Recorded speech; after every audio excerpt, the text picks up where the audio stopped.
আসসালামু আলাইকুম। অপসরাজ high end food রেসিপিতে আপনাদের স্বাগতম জানাচ্ছি।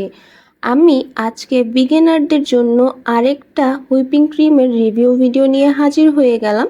আমরা যারা বিগিনার থাকি তারা একটু কমের মধ্যে কাজ শেখার চেষ্টা করি, তাই তাদের কথা ভেবেই আজকে আমি ইনস্টা হুইপ ক্রিমটা নিয়ে এসেছি।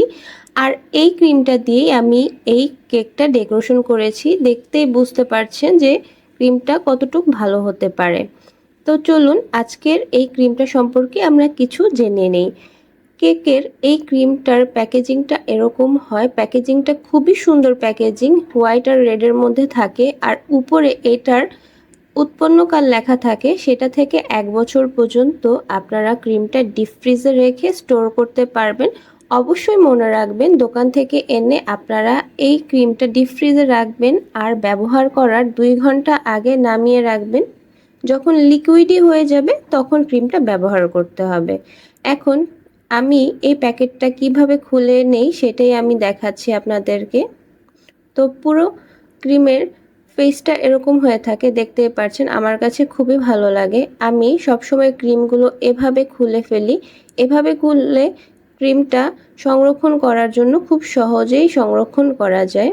তো দেখতেই পারছেন আমি বরাবর সব ভিডিওতেই বলে থাকি হুইপ ক্রিম যখন আপনারা বিট করবেন তখন এরকম একটি লিকুইডই করবেন, তবে জানি খুবই ঠান্ডা হয় ক্রিমটা, সেদিকে খেয়াল রাখতে হবে। যদি একদম রুম টেম্পারেচার করে ফেলেন সেক্ষেত্রে কিন্তু ক্রিম বিট হবে না। এখন আমি 1 কাপ পরিমাণ হুইপ ক্রিম নিয়ে নিয়েছি। আমি একটা কেক ডেকোরেশন করব, সেজন্য আমি 1 কাপ ক্রিম নিয়ে নিয়েছি। এখন বিটারের মিডিয়াম স্পিডে রেখে আমি ক্রিমটা বিট করে নিব। অবশ্যই বিটারের মিডিয়াম স্পিডে রেখে বিট করবেন। হাই পাওয়ারে দিলে কিন্তু ক্রিমটা নষ্ট হয়ে যাবে। আর অবশ্যই ক্রিম যখন বিট করবেন এক সাইড থেকে ঘুরিয়ে ঘুরিয়ে করবেন। এলোমেলোভাবে ক্রিম বিট করলে কিন্তু ক্রিমটা নষ্ট হয়ে যায়, ছড়া ছড়া হয়ে যায়, তখন আপনারা এই ক্রিমটা আর ব্যবহার করতে পারবেন না। এখন আমি আস্তে আস্তে ক্রিমটা বিট করে নিচ্ছি। প্রায় 30 সেকেন্ড যখন বিট হয়ে যাবে তখন এতে আমি দিয়ে দিচ্ছি 2 টেবিল চামচ পরিমাণ আইসিং সুগার। কখনোই আপনারা হুইপ ক্রিমে নর্মাল চিনি ব্যবহার করবেন না, এতে কিন্তু ক্রিম নষ্ট হয়ে যাবে, পানি ছেড়ে দিবে।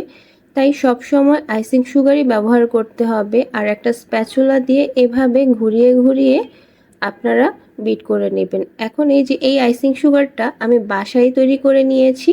শুধু ব্লেন্ডারে চিনি গুঁড়ো করে নিয়ে একটু কর্নফ্লাওয়ার মিক্স করে নেবেন, তাহলে আইসিং সুগার হয়ে যাবে। এখন আমি আবার বিট করে নিচ্ছি। আমি একটু একটু করে চিনি দিব আর একটু একটু করে বিট করব, যাতে আমাদের ক্রিম থেকে পানি ছেড়ে না দেয়। তো এখন আমি একটু কোকো পাউডার দিয়ে নিচ্ছি। কোকো পাউডার দিয়ে আবার আমি ক্রিমটা বিট করে নিব। এই ক্রিমটার সবচেয়ে ভালো দিক হলো এই ক্রিমটা সহজে গলে যায় না। কেকের টেস্ট অনেক ভালো হয়, তবে কিছু জিনিস খেয়াল রাখতে হবে। এই ক্রিমের ক্ষেত্রে আপনারা এই ক্রিমটা যখন বিট করবেন এটা স্টিফ করার জন্য কিন্তু বেশি গুঁড়ো দুধ বা বেশি কোকো পাউডার দিবেন না। এতে হবে কি ক্রিমটা ড্রাই হয়ে যাবে, তারপর যখন কেকে আপনারা ব্যবহার করবেন কেকটাও কিছুটা ড্রাই ড্রাই লাগবে। তাই চেষ্টা করবেন বিট করার সময় একটু কেয়ারফুলি বিট করবেন যাতে ক্রিমটা খুবই ভালো লাগে। আর আমার মতে যারা বিগিনার্স আছেন তারা এইসব যেই কম দামি ক্রিমগুলো আছে সেগুলো দিয়েই প্র্যাকটিস করতে পারেন। এতে আপনাদের প্র্যাকটিসও হলো আর বিভিন্ন ক্রিম সম্পর্কেও জানা গেল। এই ক্রিমটা আমার পার্সোনালি খুবই ভালো লাগে। যখন আমি কেকগুলো প্র্যাকটিস করতাম, যখন আমি কেক ভালো পারতাম না তখন এগুলো দিয়েই করতাম। আর এইসব ক্রিমগুলোর টেস্ট খুবই ভালো, আপনারা চাইলে ব্যবহার করতে পারেন। তো এখন আমি আবার বিটার দিয়ে বিট করে নিচ্ছি। দেখতেই পাচ্ছেন কি সুন্দর ভাঁজ ভাঁজ পড়ে গেছে। যখন ক্রিম বিট হয়ে যাবে তখন এরকম ভাঁজ এসে যাবে। যেহেতু আমি কোকো পাউডার ব্যবহার করেছিলাম তাই 4 সাইড থেকে আমি কোকো পাউডার আর ক্রিম একটি স্প্যাচুলা দিয়ে একটু ভালোভাবে মিশিয়ে নিচ্ছি। এতে ক্রিমটা খুবই স্মুথ হবে। দেখুন আমাদের ইনস্টা হুইপ ক্রিমটা রেডি হয়ে গেছে। আর এই কেকটা ক্রিম আমার কাছে পার্সোনালি ভালো লাগে, আপনারা চাইলে ব্যবহার করতে পারেন। আর এই ক্রিমটা দিয়েই আমি এই কেকটা ডেকোরেশন করেছিলাম। এই কেকের ভিডিও আমার চ্যানেলে আছে, চাইলে দেখে নিতে পারেন।